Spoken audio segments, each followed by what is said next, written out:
एक बार फिर हम सारे पॉइंट्स को समराइज कर दे रहे हैं कि हमने क्या देखा कि the net charge inside a close Gaussian surface drawn in any shell is 0 provided that shell is conducting.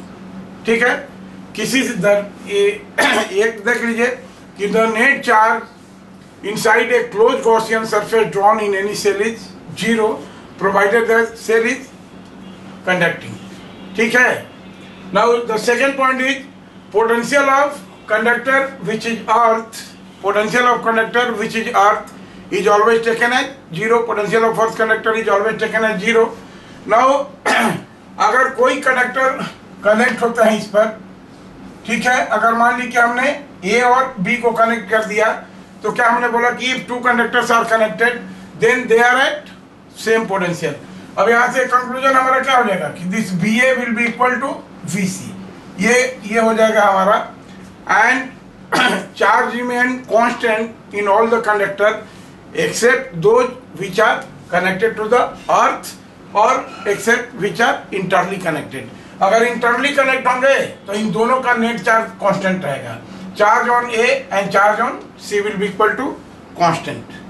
ठीक है, now next point is charge on inner surface of the innermost shell is 0 provided no charge is kept inside in all other shell. देख लीजिए कि अगर ये है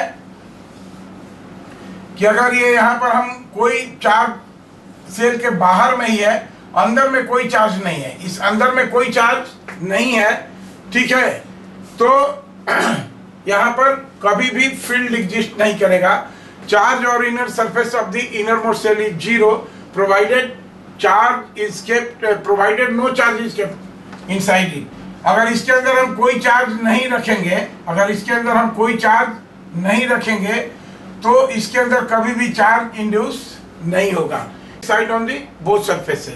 बाकी जितने भी कॉन्सेंट्रिक सेल होंगे तो पहले सेल में अगर हम चार्ज कभी भी देंगे तो ये हमेशा इसके आउटर सरफेस होगा, और बाकी अदर जो सेल्स हैं इसके यहाँ दोनों तरफ Q3, Q4, Q5 बाकी सेल में दोनों तरफ चार्जेस इंड्यूस्ड होंगे। ठीक है, और last point is equal and opposite charges appear on the facing surfaces. Equal and opposite charges appear on the facing surfaces. Now this is the concept.